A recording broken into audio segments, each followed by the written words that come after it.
magic. Today I wanted to take you with me as I put together a simple afternoon tea service.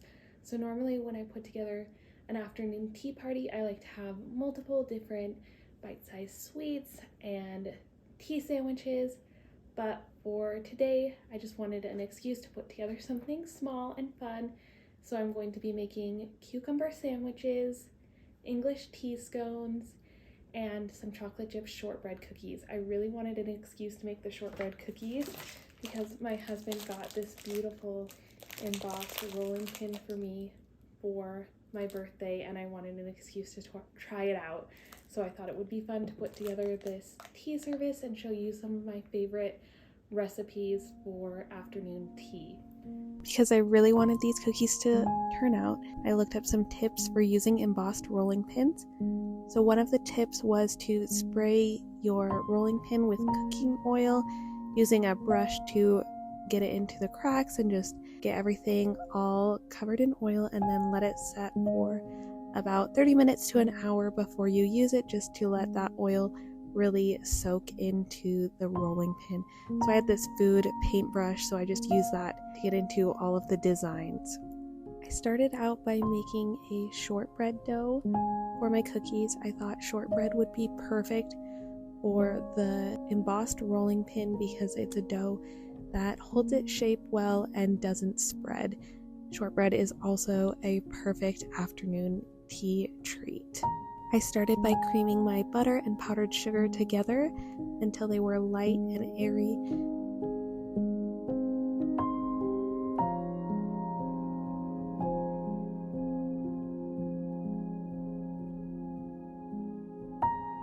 Next, I added an egg and some vanilla, and I continued to beat the mixture to combine all the ingredients. Now it's time to add the flour, which I did a little bit at a time, mixing in between each addition. At this point, I also added some salt to the mixture as well.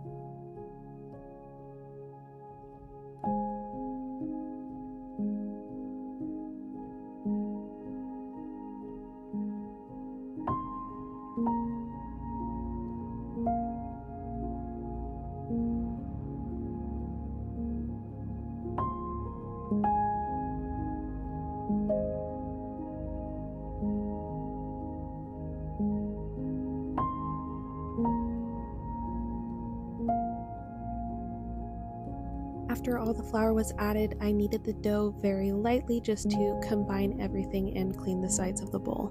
Normally, I like to roll out and chill my dough before I cut out my cookies, but I found as I was working with the embossed rolling pin that a lightly chilled dough or even a more room temperature dough took the embossed designs better than a very chilled dough did. So instead, I cut out my dough when it was more lightly chilled or room temperature. I transferred the cookies to a cookie sheet and then chilled them before baking so that they would hold their shape and not spread. Another tip for working with an embossed rolling pin is you want to roll out your dough to the desired thickness using a regular rolling pin first, and then go over and use a similar pressure across the whole rolling pin as you add the embossed designs on top. If your dough is a little bit sticky, you do not want to add flour to the embossed rolling pin because it will fill in the designs and you won't get those sharp, crisp edges. So add the flour to the top of your dough when you are rolling it out with the regular rolling pin, and that will keep your dough from sticking to the rolling pin and also allow you to have those clear, crisp designs. After my cookies were baked and chilled, I melted some chocolate so that I could dip half of my cookies into the chocolate. Chocolate dipped shortbread is just one of my favorite treats, and it looks so beautiful. Shortbread is also delicious on its own, so if you wanted to skip this step and not cover up any of your beautiful embossed designs, you could do that as well. The next recipe I'm making is a classic for tea parties, and that is English tea scones. These are really easy to make. They don't use a lot of ingredients, and I often have everything I need already on hand.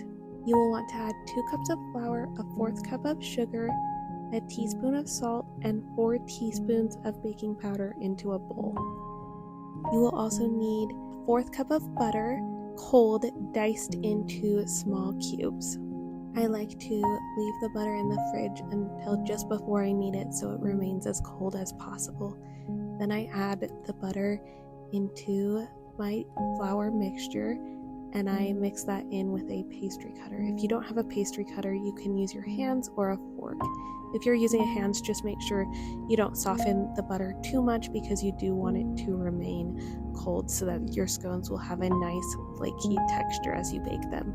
After the butter is incorporated, I added half and half to the dough and added it a little bit at a time until it kind of pulls together and creates a dough-like texture that cleans the sides of the bowl. If I don't have heavy cream, milk works just as well.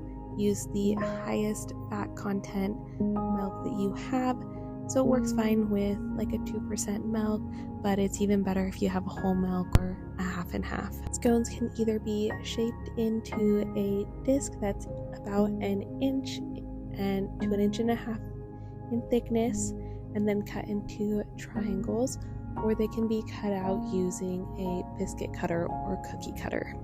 I brush the top of my scones with half and half so that they will get nice and golden on top as they bake. You want to bake your scones until they get nice and golden around the edges. The last recipe I put together for this little tea party is cucumber tea sandwiches. Cucumber tea sandwiches are always a favorite at all of my tea parties.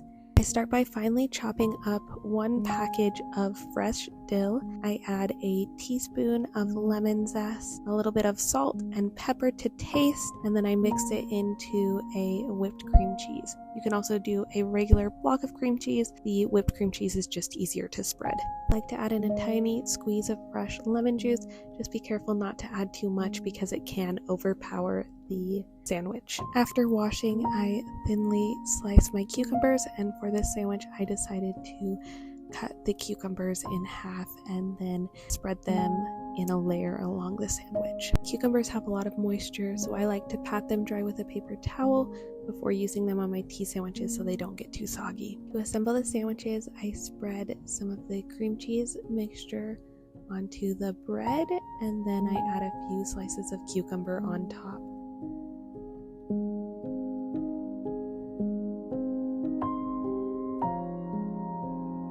Typically, you serve your desserts on the top tier, your scones on the middle tier, and then your tea sandwiches and savories on the bottom tier. And as you eat an afternoon tea service, you work your way from the bottom to the top. So starting with the sandwiches and ending with the desserts. But you can really enjoy afternoon tea any way that you like.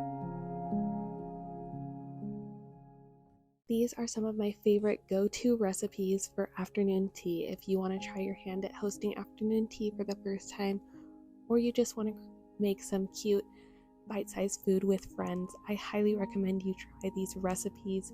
They are all relatively simple and quick to make, and they go perfectly with a pot of tea.